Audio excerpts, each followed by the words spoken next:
All right, well, glad to see everybody here. I see some new faces, which I like to see. You know, the maples are important for us here at the Arboretum. They're our symbol of the Japanese maple leaf, despite what some of the college students think our little symbol is. It is a Japanese maple leaf. And you know, people think of maples for their fall color, especially here in the U.S., where you know you go into the mountains and up to the northeast, and all the maples are incredible. I was lucky enough to be in Japan this past fall during prime Momiji-gari season, which is maple hunting. That's when everybody goes out and goes up in the mountains and takes photos of the Japanese maples in fall color, which is pretty spectacular.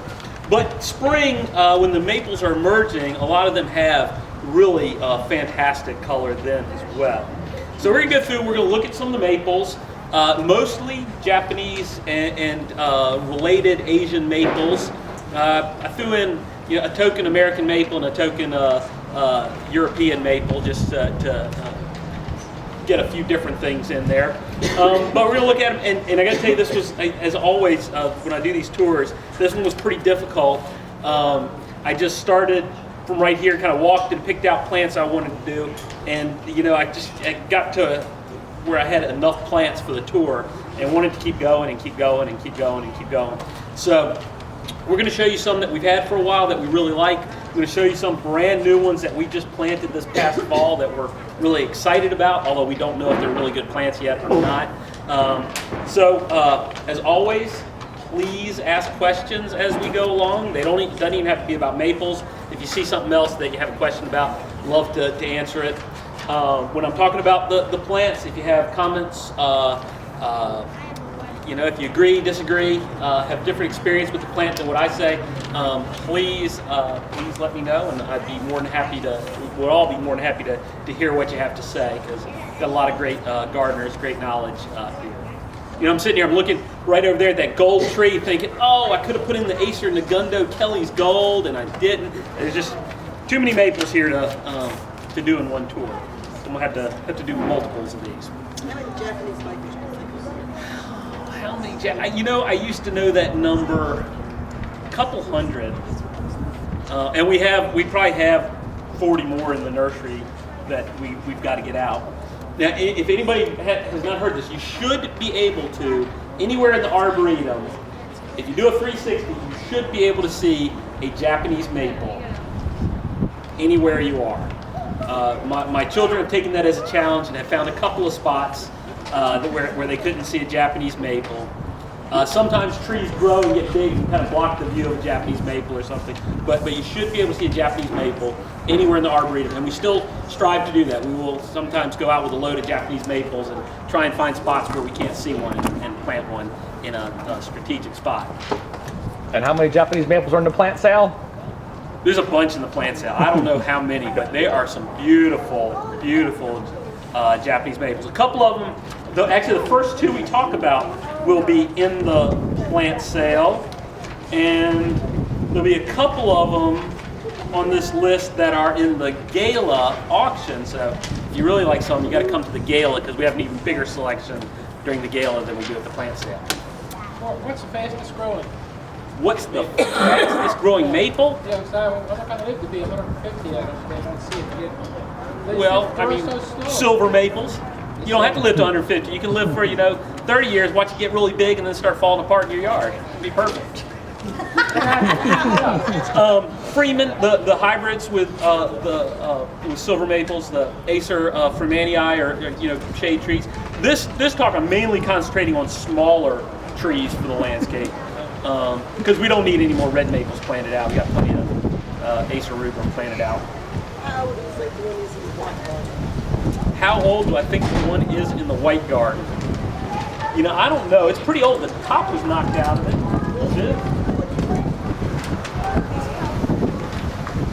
At least 100 years old in the white garden. And we know exactly how old this one is, right? Bobby, Go ahead. How old? About 35 or 6 or 7 years old. Bobby bought that plant when he was 8 years old, so it's about 35, 36 years old. I don't know why everybody's laughing, Bobby. All right. So we're going to get going, but it just goes to show you, Japanese maples are very, very tough trees. They had, so at some point had a reputation for being kind of delicate and finicky and really difficult to grow. And what that really came from was they were hard to propagate, slow to propagate, and they were all coming from the West Coast. And so you paid a fortune for Japanese maples. Now we've got some of the best Japanese maple growers in the country right here in North Carolina. And you can get Japanese maples very affordable prices. They are slow growing, so they fit into most landscapes. Makes them a little bit more expensive because to get a decent sized tree takes a little more time, but they're very, very long lived. You know, that the one in the White Garden, 100 years old, that we think is 100 or so years old, that was dug, that was moved here, the top was knocked off by the overpass over here. This plant is still beautiful. This one was dug and moved 3 or 4 times before it wound up here. Starting this big, so you know, Japanese maples are tough plants for the landscape. What varieties? This one, it's we call it Atripurpureum dissectum group, the weeping red leaf, the dissect leaf wet red leaf group. It's you know, I don't know if it was an actual selection or just a seedling. Some of the older ones like that, they're not really, but the equivalent would be Crimson Princess. All right, let's go. We're going to start talking about some specific maples, not just maples in general. First maple we're going to talk about is not a Japanese maple. It's actually a Taiwanese maple. This is Acer caudatifolium. It goes under a lot of names. If you find sometimes Acer kawakamii. There's a lot of confusion with a lot of the names. Sometimes it's called Acer morrisonense, but that's actually a different plant. The Taiwan maples are very, very confused. I'm not sure exactly why, because the Acer caudatifolium is very distinct. It has this very long drip tip on it. That's a caudat.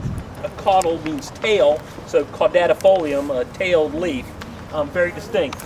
This is in the section of maples, and maples growers are real. The people who do maples love maples, and that's all they grow, and they talk about them. They have conferences, and they like to separate their plants out into different groups. And so one of the ways they do that is sections, and this is the Macrantha section. The Macrantha section are the striped bark maples. We have some maples in that group here in the U.S. Acer pennsylvanicum is a striped bark maple, and there are several Asian ones. Some have more striped bark than others. Acer caudatifolium does not have terribly striped bark. But what distinguishes a lot of them is a lot of the times their branches will be green, and that's the case with this. You come and look at this during the winter. It's got very green branches, which are really quite nice. And they tend to have kind of long, wispy growth. In fact, many of the striped bark maples, the Macrantha section, make terrible landscape plants until they get to be about 8 years old or so, because they're kind of gangly and loose. They send out these long shoots. They're kind of floppy, and they just don't look like what you expect a tree to look like in your landscape. This one, however, is one that actually makes a nice tree even as a young plant. Does have this nice graceful arching habit, long leaves, flowers very early with kind of greenish yellow flowers, and then you get these. These were all flowers earlier in the spring, and it's starting to form those maple samaras or seeds. You know, that'll do their little whirligig thing, but it does them in kind of these little racemes. Acer caudatifolium, very easy to grow. Grows to about 35 feet in the landscape.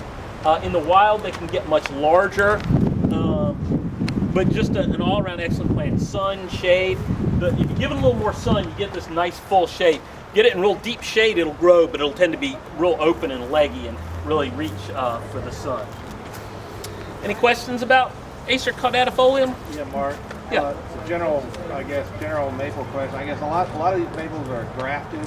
I guess briefly, can you explain why some of them are grafted and this one's not? So. Yeah. Great question. And I'll preface this by to let you know, those of you who want to learn more about grafting maples, and we haven't got the date yet, but late July, early August, we're going to have a summer grafting workshop that will be for limited number of people, but you will get to graft your own Japanese maples here. So just perfect for that. I'll have to give you $1 afterwards for asking questions. A lot of maples are difficult to root, and or they grow quicker and grow off quicker if you graft them. So a lot of maples, especially Japanese maples, are grafted just because you can produce many more that way much quicker. Some maples, like Acer caudata, there isn't a big market for, so it isn't worth growing out one plant for rootstock and then taking cuttings and grafting it. It's pretty easy from seed, and grows up pretty quickly from seed. So it's really just about ease of propagation. With the Japanese maples, you've got clonal selections. You don't want to grow, if you have one, like we're going to talk about this little dwarf one next, Mikawa Yatsubusa. If you grew that from seed, you're not going to get an identical plant, but it's difficult to do from cuttings, so you graft it on understock. Okay, so the seeds might not come up true as species, it will come up as something else like Well, that. a species, if you sow the seed of Acer caudata, most likely that's going to come true from seed, although in a place like this where there are lots of maples, pollen floating freely, you could get some odd things, but most likely the different sections won't cross, and there aren't a whole lot in Macrantha section here. So these would come true for the most part, but a Japanese maple wouldn't. So it's always selection. it's safe to get the graft one if you want Right. one like this. Right. Cut it, graft it, and it'll be true. Right. And I will say that probably some of the most absolutely gorgeous trees I've seen have been just the species Acer palmatum, the green leaf, just what you would find in the wild Japanese maple. They make gorgeous small trees. They're quicker growing than the red leaf ones, and the fall color is they make our sugar maples look kind of sad. And they really are just fantastic plants, but you'd hardly ever see them. However, we'll have some nice big ones at a great price at our plant sales. This baby in the middle, is that going to be this one? This lower one? The tall one. The tall one? Yes. Is that the same? That's It looks very much the same. That's that one's that's closely related. It's another in the same section, so very similar. Good eye. But not quite the same plant, but very similar. That's when we moved from our lath house, and it's struggling. Enjoy it now because it's the other side of the trunk is kind of one solid canker. So it keeps coming out and keeps looking good. I keep expecting it to die, but it's still looking good. So we'll hope it. Yes. The issue with reseeding is more being weedy with this tree. We have never seen it. It's seed around. It's not going to become an invasive plant. It's just not quick enough growing as a tree to outcompete other plants. So it wouldn't be an issue as an invasive plant. If you have just the loveliest, fluffiest soil, you might get some seeds here and there, but probably not nearly as many as you would under a Japanese maple. And they don't, that's not a problem. They don't get big enough for the seed to travel far. The birds aren't eating them. So if you get seeds, they're coming up pretty much right underneath them. Do you see them trade much? I don't. You don't see this in the trade much, no. However, if you come on Saturday or Friday, if you remember, we do have some of these from seed that I collected in Taiwan that will be for sale at the plant sale. Why don't you see it? It's a great looking tree. Should it be grown more? Is it tough to grow? Yeah, it should be grown more. It's a very nice tree. In fact, a couple years ago, I distributed seedlings that I collected in Taiwan. I distributed them to North Carolina nurserymen with a big write-up about how more people should be growing this tree. It's tough. It's a good size. It's that kind of small to medium size, a little bigger than say a dogwood, but not too big. So perfect for a small landscape. Great shape. Great look in the winter.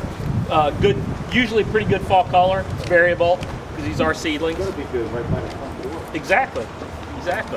Those of you who've been on the tours have heard this before, but this is one of my favorite plants.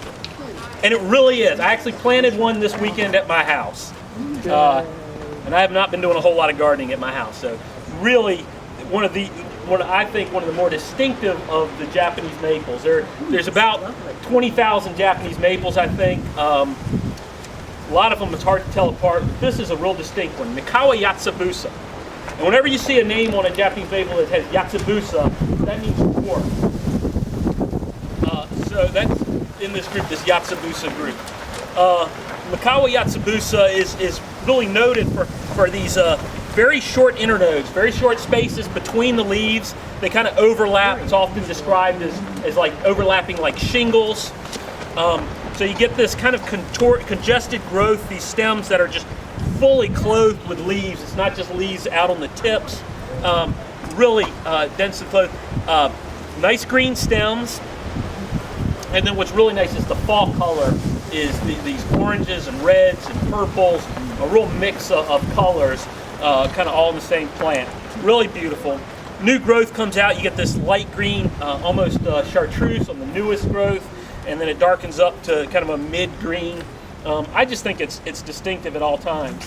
When it gets old enough to start flowering, you get the flowers come up, they've already come and gone, but then the fruits, the samaras, are bright red, and you'll get that on a lot of the Japanese maples. You'll get some color in the fruits.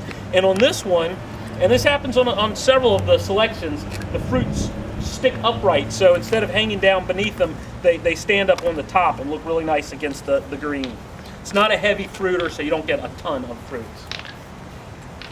How big is that tree going to get? How big is this tree going to get?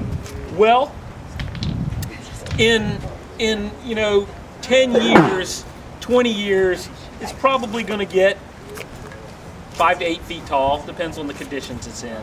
You know, there's something that I love that somebody told me JC said was that there's no such thing as a dwarf plant. There's just very slow growing plants. You know, if it in 100 years, this is going to get much bigger than any of the books say it will. I've just been going through doing tags for the plant sale, and you know, a lot of the heights get pulled from various resources, often from Europe and Northern Europe and places like that. And I'll look at them and say, okay, in 20 years, this is going to get 3 feet tall is what it'll say. Well, hadn't been here 20 years, and it's already 3 feet plus tall. So they can get larger, but it's going to be very slow. You just see how congested it is. And on most of these, let's see, this plant is a 1 gallon plant in 2003. So probably a 1 year graft in 2003.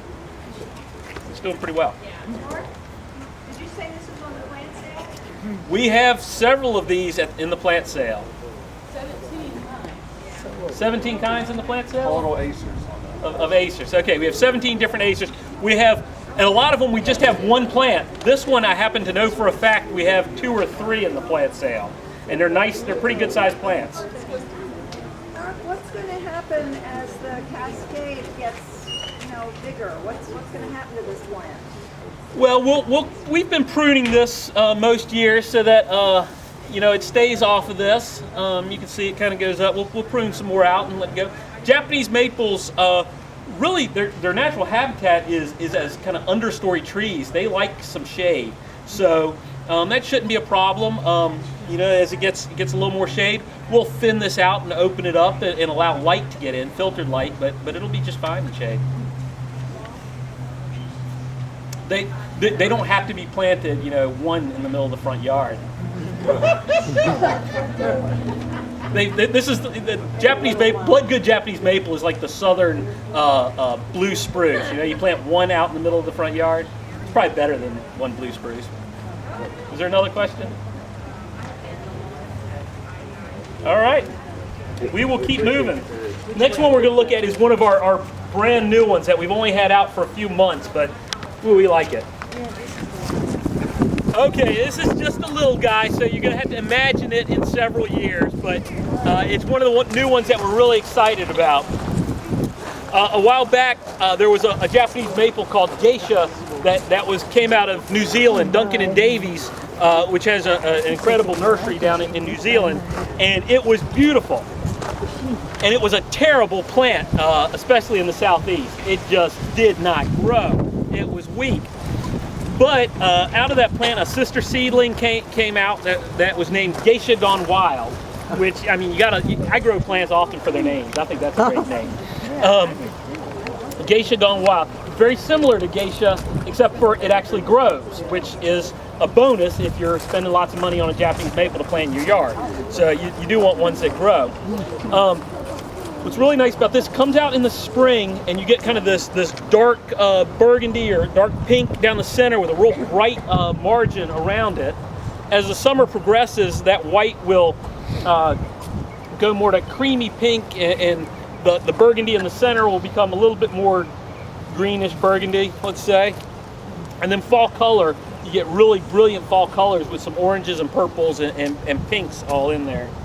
I'm told as they get older, the stems stay this really nice yellow that you see here. They don't darken up a whole lot. Really becomes this outstanding plant. Relatively slow grower, supposed to be really good in the heat of the southeast, the heat and humidity. Like we do with a lot of plants, geisha was a terrible plant for the southeast. This one is one that's supposed to be great for the southeast. So we put it out in blazing full sun. Afternoon sun will come this way because we want to see what it'll do. We may find that it fries when it gets an afternoon sun, and we'll give it a couple of years to kind of grow into that and see if it does it regularly. And if it does, we may move it to another spot once we can say for sure. But should be a really beautiful plant, especially up against some of these. Never let it be said we're not tacky. We're gonna have bright pink against the gold holly and the variegated daphne-phyllum, so it should be a pretty hot combination down here. We'll have one at the auction. Gala. Anybody wants their own geisha gone wild? Ask that question. No, it won't be at the plant sale. It'll be at our gala, which is a fun event. You come, have a few drinks, get a little tipsy, start bidding on plants. It's our biggest fundraiser. Now, before we move on, I want everybody to take a deep breath. You smell the fragrance of those lovely flowers. As we go around the corner here and you see the big, tall burgundy flowers, take a real deep whiff of those. They're lovely, lovely flowers. Smell that? Isn't that nice? It's good for the senses right here. It's one of these misnamed plants. A lot of times I'm not sure what people are thinking when they name a plant. This is red pygmy. You can see it's not exactly a pygmy.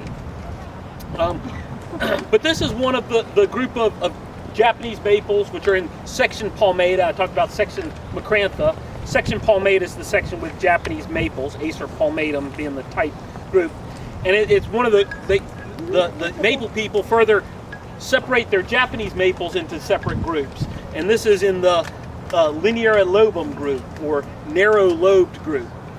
So you can see the leaves on this are very narrow. The lobes are very narrow on there. A little bit of serrations. Trying to see, sometimes where it's vigorously growing, you get almost typical Japanese maple leaves. But then as it ages and slows down, it'll get narrow again. When this is very young and very actively growing, you'll get leaves that the lobes are just as broad as any typical Japanese maple. And sometimes people will prune those out thinking it's a reversion. It's actually not a reversion. It's just the plant is pushing up so much growth that it's coming out normal. If you don't prune it, the next year that same branch will come out with the real narrow leaves. Now, sometimes you get a lucky accident and the plant gets placed in just the right spot. This is one of those plants. If you come out here in the morning, in the spring when this is emerging, sun comes up over there, and as the sun kind of peeks through this, the color you get through this plant is absolutely breathtaking. Red pygmy, I like these linear lobum type plants. I like that look. I think it gives you a different texture in the garden, both green leaf and red leaf. And many of them are like this with more of an upright habit, so they fit into smaller spots. But what I really like about red pygmy is this is one that holds its color better than just about any other of the linear lobum type red leaf Japanese maples. Really holds it well. Now, like many of the red leaf Japanese maples in general, during the winter you get these nice burgundy stems, so it gives you some interest during the winter as well. Now, we grow most of our Japanese maples up as trees, but I have seen people grow this and other ones as cut back shrubs. They just cut them back every year, coppice them, and new growth comes flushing out, and you get that really vibrant color. You can do that with any of the Japanese maples once you get it established. You had to be bolder than me to do that, I think, but it's good. This one's just starting to flower. You can see kind of the difference in flower timing for the Japanese maples. We saw the Makawa Yatsubusa had seed already forming.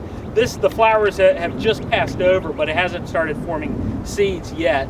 Both the flowers and seeds on this one are kind of reddish, so they fade into the foliage. You don't really see them so much, but up close they're kind of nice. Questions?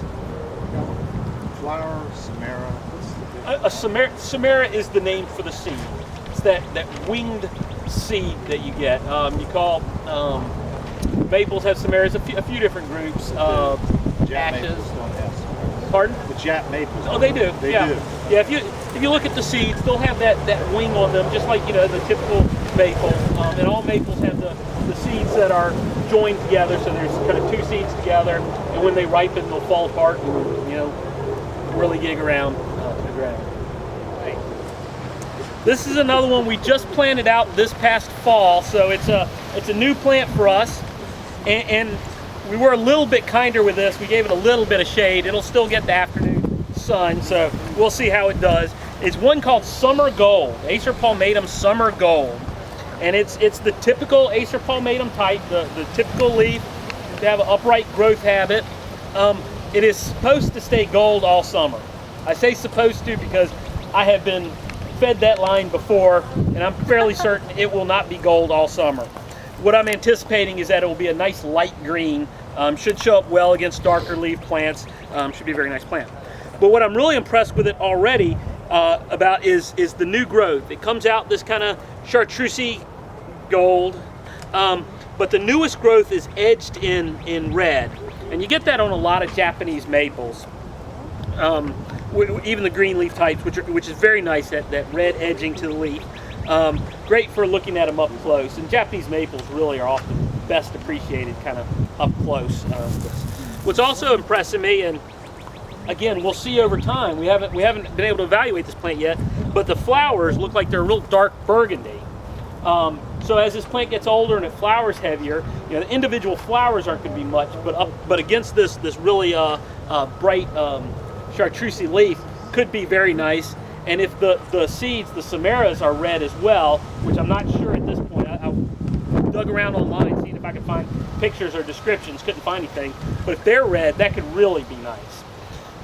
Should make a nice medium-sized tree, probably 12 to 20 feet tall. Like most Japanese maples, best in a little bit of light shade, some filtered shade would be ideal. Probably make a nice patio tree in a container if you can keep it watered. And then it's supposed to have very good fall color. We haven't seen the fall color yet because it came out of the greenhouse when we put it in. Questions? It doesn't look too much different from that orange dream that's outside the director's office? It does look very similar to the orange dream. Fall color is supposed to be different, and I'm hoping this is a better plant than orange dream. Orange dream burns so bad for us. I mean, for us, orange dream, you got to put it in the shade, and when you put it in the shade, you don't get the color that you're supposed to get. So that one's always been a tough one for us. I'm hoping Summer Gold will be a better form for us in the south. It's supposed to be pretty good. Looks like Autumn Moon a little bit. A little bit like Autumn Moon. Leaf shape's fringe. a little bit different, but that coloration, yeah. And we'll look at Autumn Moon, I think next maybe. Yeah. Other questions or thoughts? All right. Again, if you see anything else that interests you, feel free to ask about it. This is a young plant of the Shirasawa maple, Acer shirasawanum, selection called Autumn Moon. This is a seedling from the Orium, kind of the old standby selection. This should be is a little more tolerant of southern conditions as well. Orium has some problems. It tends to get some canker on it. The Acer shirasawanums in that same group with the Japanese maples, very similar, but the lobes tend to are not cut as deeply. So when the leaves emerge and you have a nice good size leaf like this, it's a much fuller looking leaf. It's not as fine and lacy a plant, but really, so you get a different texture, and it's very distinctive. Once you get used to looking at them, it's a very different looking plant. Also, you have more lobes than on Acer palmatum, which tend to have 5 to 7. These tend to have 7 to 9, 11 sometimes. Autumn Moon comes out with this kind of nice pale green chartreusey color with an overwash of apricot or pink on there. Very, very nice. It'll go to mid-green kind of over the summer. Doesn't hold the color all summer long, but then great fall color. One of the better ones for fall color. Makes a medium-sized plant. This one's, we've moved it around a couple times, and we haven't really let this one settle in, so it's struggled a little bit.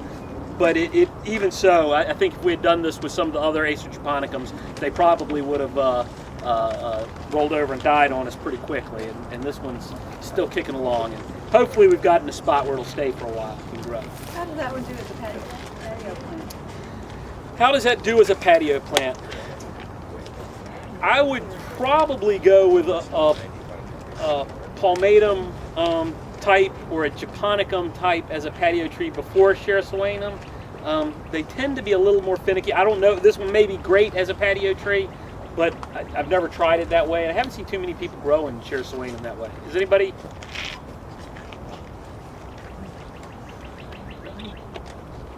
So I can't answer that, but it would not be my first pick probably. The questions or thoughts? Mark, I was just saying, in descriptions of Japanese maples, it almost seems like we ought to finish with a kind of a tannin blackberry taste. That's right. It's almost like wine taste. Some leather in exactly. When you get around the real Japanese maple nut, see, I'm too much of a generalist. I love all the plants too much to really focus on one. But when you get around the real maple nuts, they are like that. And it's, I'll look at two plants, and I look at a lot of plants, and two maples side by side, I can't tell a bit of difference between them. And they will go on and on about how heavenly one is compared to the other, and probably somebody else can fight the other way, and they get a fist fight. The form of this. It looks like it's all one-sided. Yeah, and that has this one. The form on it has more to do with the fact that we've abused it and moved it around and never really let it settle in. But in general, Sherasuanum tends to be a little stiffer. I mean, they'll be open vase shaped is generally their habit, but they'll tend to be a little bit stiffer than Acer palmatum in habit. Mark, since we're talking about maples, I've noticed this spring that a lot of the red maples have not leafed out very much. Is that? Do you know why that? The true red maples, Acer rubrum. Basically. Yeah. No, I don't know. Hey, Ted, did you hear that? Saying that a lot of the Acer rubrum haven't really been leafing out well. Does that have to do with chilling requirements, or I don't know. It could. I know. I did see a report earlier about mountains got pretty much like their full chilling equivalent for everything, but peat mountain did not. So there might be some plants in there. A lot of the red maples that are planted out are northern forms, October Glory, and some of those are really, they're not the best maples for the red maples for the southeast. All red maples are not created equal. They're growing from California down to Florida, and most of what has been selected have been northern forms, and so they need more chilling potentially. And we, like as Ted said, we didn't get our full complement of chilling days this winter. I just planted one in February, autumn radiance, rubrum, and it hasn't leafed out yet. I know it's got October Glory. Yeah. I don't know that one very well. There are some southern forms, but you don't see them very often in the trade. I don't know about autumn radiance though. What did you mean by stiffer habit? Is that opposed to weeping or? Not weeping. They just. I don't know how to describe the stiffer habit, because a lot of the Japanese maples are upright. This is a Japanese maple. It's not weeping certainly, but when you see Acer Sherasuanum next to an Acer palmatum at the same size, these just tend to have a little bit more of a stiffer look to them, and I don't know how to describe it better than that. I don't know what I mean. Palmatum's look a little more delicate. Yeah. Sparser. Yeah, they're definitely a little more open and sparse, and that may be it, that you're seeing more of the branch structure on it. I have one at my house, got a beautiful straight stem for 4 feet. Boom, opens up like a mushroom. And it probably purchased with a stem on it, or else trained that way, because they won't generally won't grow as a single trunk tree. Most of these Japanese maples, Acer palmatum, japonicum, sherrisuanum that we'll talk about, will try to be a multi-trunk tree unless they're trained as a single stem. In an effort to give some different variety to what we're looking at, I tried to pick out some different ones, but also ones that I just really like in the spring. This is Acer palmatum shishigashira, which translates to lion's mane, because the little tufts of leaves resemble lion's manes. To somebody. Really, perhaps the most distinctive Japanese maple. There really isn't anything else that looks like this. And usually, when you get a very distinctive plant like a Japanese maple, soon thereafter there are quite a few more, because they grow seedlings out and things that look similar and have little slight variations. But really, I've never seen much that looks much like shishigashira, and this is a very old selection. The growth is congested for the main part, but then it will also elongate. Like you see right here, this is kind of elongated. Now the leaves are still contorted and twisted up, but this growth is elongated, and you'll get sometimes 1-2 years of this more elongated growth, and then the growth on top of that will congest again. So you get these kind of bare stems with longer internodes, and then you get these real congested areas with congested internodes between the leaves where it's very tight. It's a very distinct habit, and you tend to get this tufting effect all along the stems. Somebody asking about that, how big that first Japanese maple, Dukawa Yatsubusa, was. This is one that I would have said that an ancient plant isn't going to get much more than 15 or 20 feet tall, but then I saw one that was probably 35 feet tall, beautiful multi-trunk. So they can, given enough time, they can grow pretty big.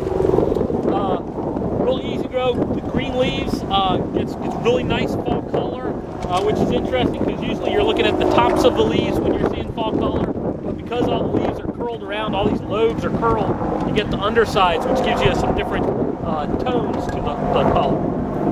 Neat plant though. Questions? This was in the lath house. This is when we moved out of the lath house. And when we're gonna look at a couple more maples in here, but when we exit from this area through the path over there, if you look to your right, you'll see a taller shishigashira that's it's crowded by some things, but one that's probably twice the height of this one. All right, our next one is an Acer pseudo-siboldianum, which means a false siboldianum, from Korea, Manchuria, that area. We call it a Korean maple. It has different names. We have it as pseudo-siboldianum variety micro-siboldianum. That's probably not a valid name. It's how we received the seed many years ago when we got it, but doesn't seem to be really very valid, and the leaf sure doesn't seem micro to me. So I'm not sure what that micro-siboldianum would refer to, but it gets pretty large. But pseudo-siboldianum is a plant that's been touted quite a bit as a Japanese maple replacement for very far north gardens, because it grows in areas like zone 4 or places like that where people shouldn't even live. Makes a nice plant, kind of a delicate habit, weeping tips to the branches, green new growth, a little bit of red on the tips. In some forms that's really pronounced, other forms like this it's just a little bit minor. Beautiful when the breeze blows through it like this. Arching reddish branches, which is kind of nice in the winter. If you come through here and see it in the winter, the newest growth, especially in the sun, is a nice bright red.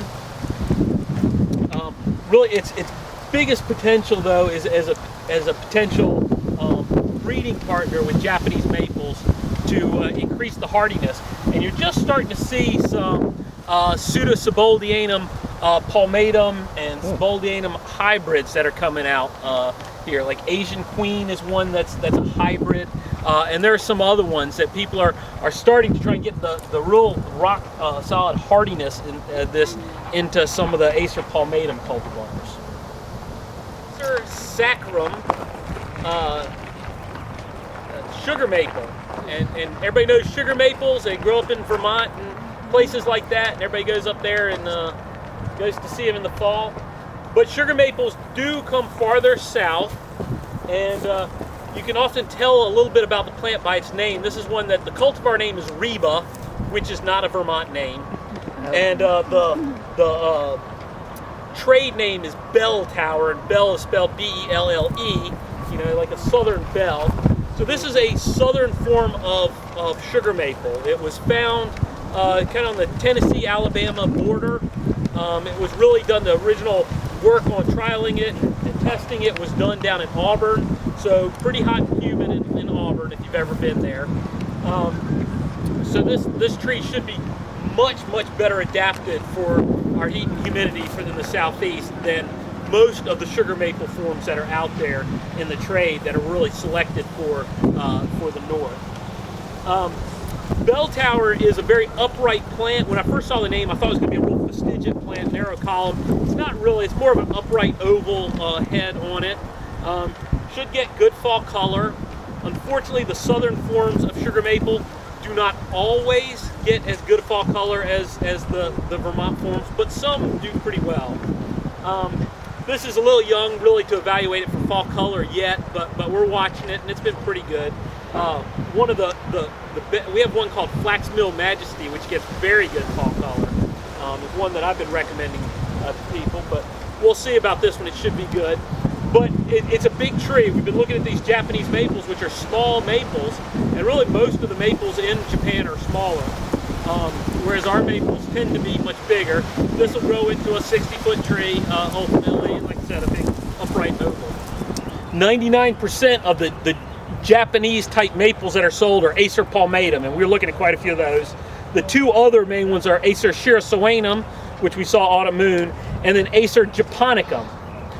Probably 90% of the Acer japonicum that are sold are a form called aconitifolia, which, if you know plants, aconite is it has kind of this lacy, roundish leaf.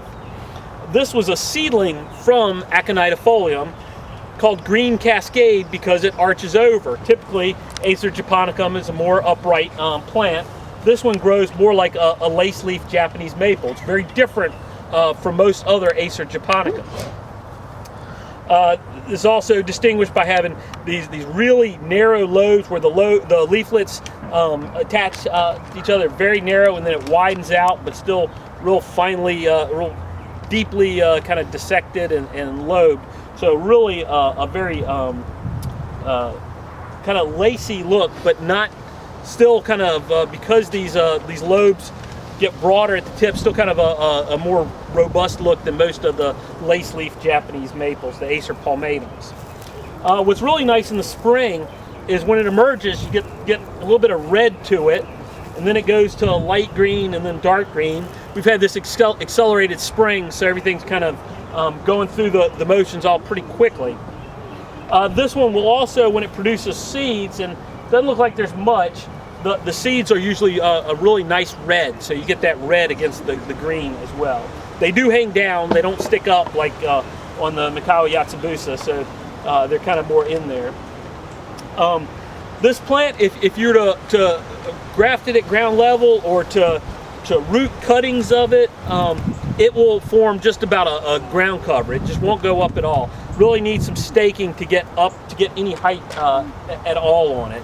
Usually it's grown like this where it's just staked a little bit up and then allowed to cascade over. And it'll kind of go up a little bit and then cascade. So once you get it going up, it'll keep going.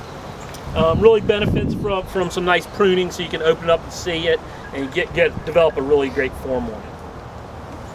Okay, another one of my favorites. This is Acer palmatum Okushima. I really like the very distinct forms. That way I feel like I'm smart. If I go somewhere other garden, where they don't have labels on everything, and I can say, oh, that's Okushima, which I can't do with a lot of the Japanese maples. They look very similar. This is one where all the lobes are just slightly curled up. Sometimes in extreme conditions they'll be really rolled, but usually it's just the edges turned up.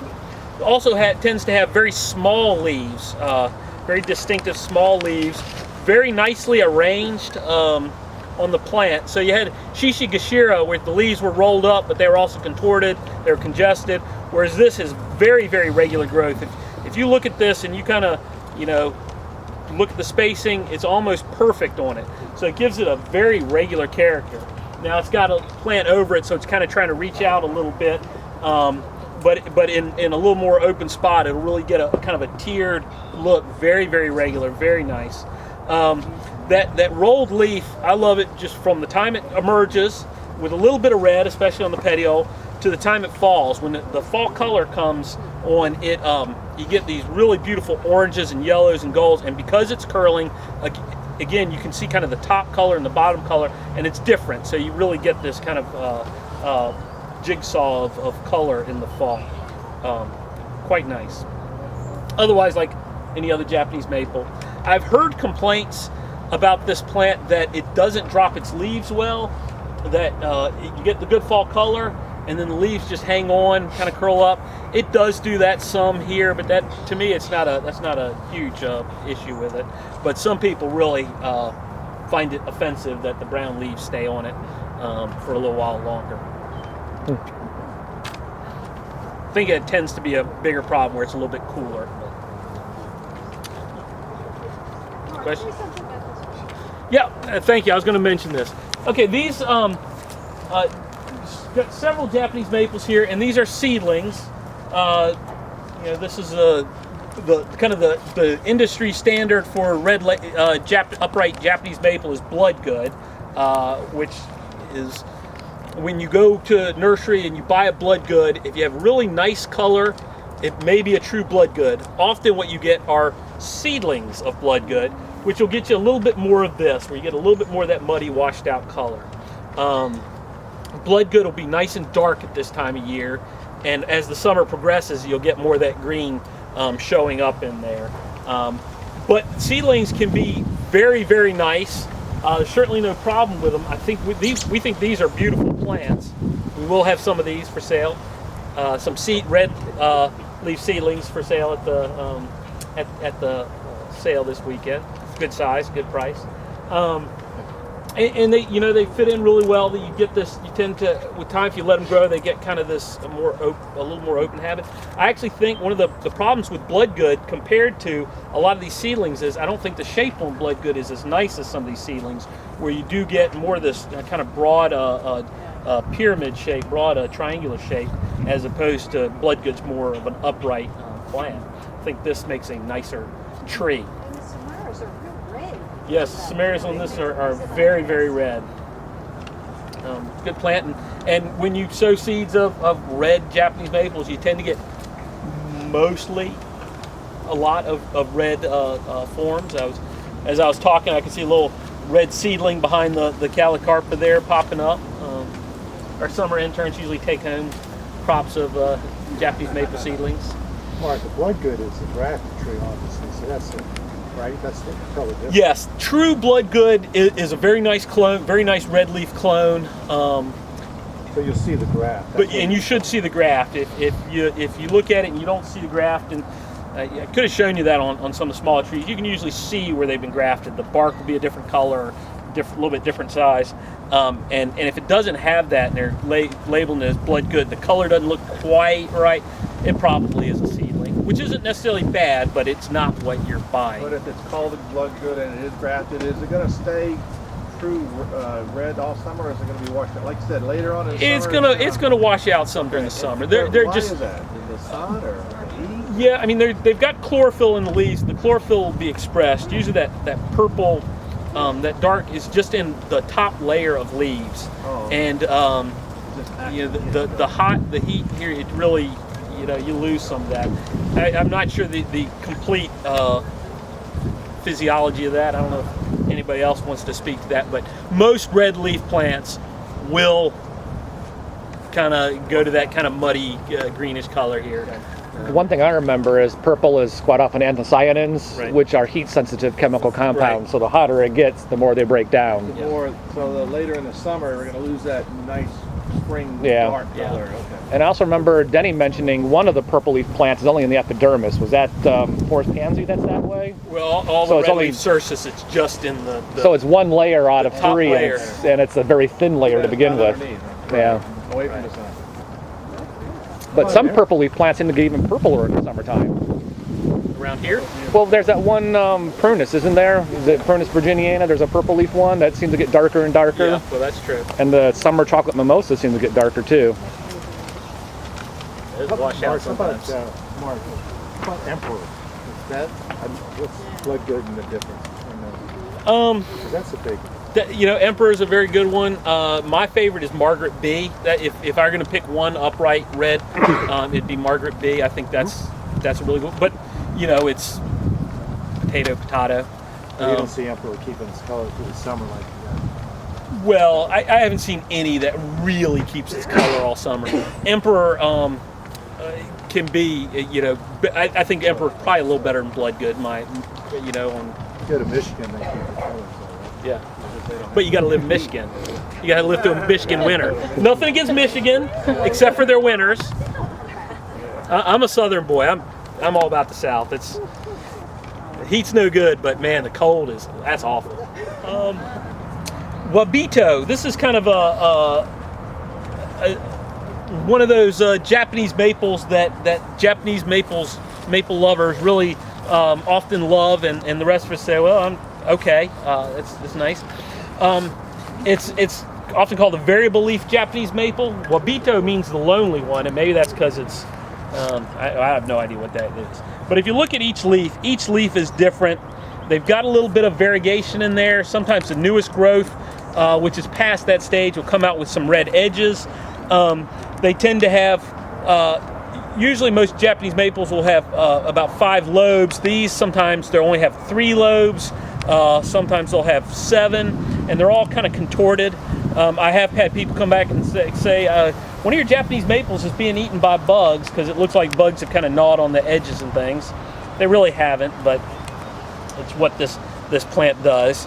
And I just threw this one in here so you could see something really kind of different in Japanese maples in terms of the leaf structure. And you know, many plants are like this. If enough people are looking for the variation, you can find a lot of this stuff.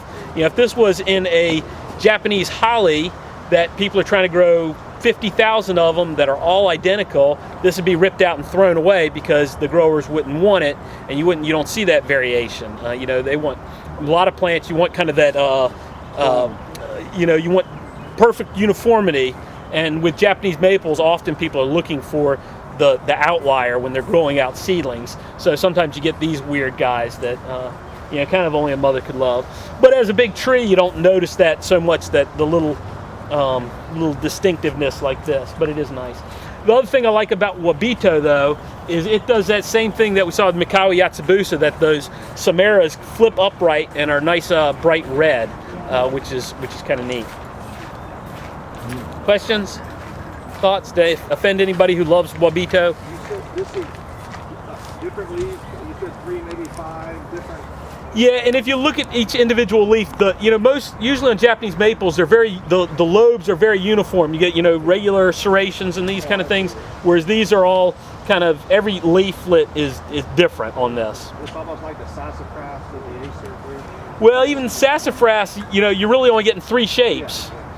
4 shapes if you count left and right-handed mittens. But with this, every one is different. So it's really, it's bad genetics in it is what it is, you know. But maple lovers like the bad genetics. That's what really they really like. Does get good fall color though. That's seedling, right? Pardon? Seedlings. This is a clone. Grafted. I don't know that this plant was grafted. Most likely it could be. Some Japanese maples you can root. Okay, last tree, our token European Middle Eastern one, Acer cappadocicum aureum, the gold Colosseum maple. And this, I always said for it's kind of a small to medium-sized tree. I saw 150-year-old one at Kew this past summer, and it was pretty big. But you know, so don't plant it where it'll get too big in 150 years. This is a plant that grows down Turkey into the Caucasus, that kind of region. So really adapted for some very dry regions. So it does have some good drought tolerance. Although a lot of the areas where it's growing, it does get cool, but also it gets hot. Comes out really bright gold at its best, certainly in the spring, and then again in the fall. If you live in the Pacific Northwest or in England where you have cool summers, it stays nice and gold. It'll go more to green here for us. But it does make a nice tree. I just like it as that kind of nice round-headed shape. I like these medium-sized maples that have instead of the Japanese maple type leaf, more like our native sugar maples and red maples, that broader leaf and that round head. I think they make really handsome trees. This is one that's been grown for ages, grown down in Greece and Italy. You see it a fair amount. It's one of the street trees down there. You don't see it in the U.S. much at all, but it is used some in Europe, more so than here. Well, I purposely ended with us back here in the back side of the Arboretum. Hopefully you'll have it's a beautiful day. You'll take some time to walk around, see some other maples. I'll answer any questions. Will you comment on the redbud blooms this spring? Just looking at Traveler behind you, didn't seem to have many blooms, nor the other redbuds this year. Question about the flowering on the red buds. It seemed a little hit and miss to me. I had some good blooms just out, the wild red buds that were growing. But they certainly, even the trees we had here that flowered very well, the heat they went over so quickly. So where you might have a couple of weeks of flower from one tree, really peak flower, it was in some cases 3 or 4 days that they flowered and they all just dropped. It was just so, a lot of them flowered right at that time when it was, getting up to 80 degrees, and they didn't last. They're used to having a cooler weather. So I think there was more to with that with most of the Cercis that I saw. Anybody? That's what I saw. They just finished a whole lot faster. Yeah. Mine was done in a couple days. Yeah. Slow to leaf out. Thank you, Mark. Yeah, thank All you. right. Well, enjoy yourself.